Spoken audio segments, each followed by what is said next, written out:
Hey guys, Blake Barnes here with Oklahoma Weightlifting Club. This is the second video of the three-part series. In this video I'm going to go over what the athlete needs to expect during their session, warming up, the back room, protocol, etiquette, stuff like that. Weightlifting meets for athletes should be really simple. Okay, all you're supposed to do is just sit down somewhere and then lift the weight whenever your coach tells you to lift the weight. That's it. If it's any more complicated than that, then your coach isn't doing their job, because they're the ones that are supposed to be doing all the work. You don't have to worry about what weight's on the bar on the competition platform, who's opening at what. You don't need to worry about any of that. Okay, all you need to do is just sit down and then wait for your coach to tell you to lift the weight. Now, like I said in the previous video, this video series is geared more towards local weightlifting meets, because this is more for beginner weightlifters. So typically at local weightlifting meets, warm-up areas can be pretty small. Okay, maybe like 4 or 5 platforms that are really close together, and with 15 people in a session, it can get crammed pretty easily. So make sure you're open to sharing your bar with someone, or plates, or your platform with somebody else, because the odds are you're going to see that person again at another meet. Okay, so it's a good idea just to overall not be a dick to your local weightlifting community. Okay, so the general flow of the meet goes like this. There's a 1-minute clock in between lifters. Okay, but if you're following yourself, you get a 2-minute clock. Okay, just a little extra rest time. Now that time is for you to start your lift. Okay, so this doesn't require you to finish your entire lift within that minute or 2 minutes. Okay, so once the bar is lifted to the level of the knee, that's considered a lift. Okay, and then the clock stops after that. There's no time limit to get your lift done. Each lifter gets 3 attempts at the snatch and then 3 attempts at the clean and jerk.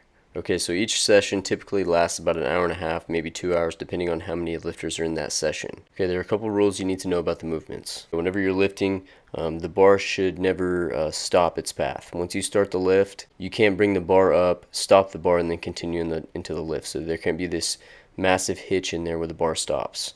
Okay, so it should be one fluid motion. Nothing but your feet can be touching the platform. Okay, so you can't drop a knee down and then bring it back and stand up on a snatch. Okay, so nothing else can touch the platform but your feet. Another one is your elbow can't come down and touch your knee on a clean. Whenever you are in the rack position and rack it on the shoulders, your elbows can't drop and touch the knees. The biggest thing that judges look at is the elbows. Okay, the lockout in the snatch and the lockout in the jerk. Once your elbow starts locking out, it can't stop locking out. Okay, in other words, you can't press the bar, and it can't rebend. Okay, so if you establish a lockout, you have to keep the elbows locked out. The elbows cannot rebend and then lock back out. It's okay for there to be shoulder movement whenever you have your bar overhead, but you can't have any movement in the elbows. After you establish the lockout, it's up to the judges to let you know when to drop the weight. Okay, so either the center judge is going to say down and give you some hand signal, or there's going to be some beep or some audible sound that's going to let you know when you can drop the weight. But before that happens, you have to make sure and show control of the weight overhead. Okay, so you have to bring your feet together somewhere, probably within shoulder width, and they have to be in line, so they can't be staggered. Alright, so keep your feet within shoulder width and in line and remain motionless. It's probably going to be 1 or 2 seconds before you get that down signal. When you drop the weight, according to the rule book, you can't let go of it until the bar reaches about shoulder level. Alright, also you can't drop it behind you. You have to drop it in front.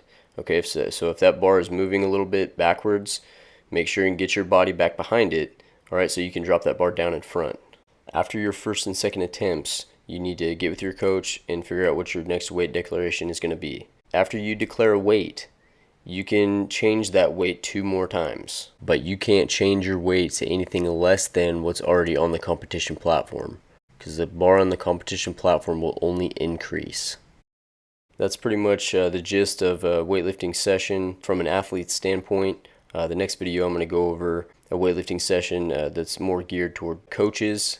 So if you athletes don't have a coach and you're coaching yourself, I suggest you watch that video so you know how to properly warm up. Now I know I didn't go over every single little rule, so if you have any more questions, I suggest you go to USAW's website. That's teamusa.org/USA-weightlifting. They have a little section on there called Weightlifting 101, and usually if you have any questions or concerns, you can find your answers there. Good luck and thanks for watching.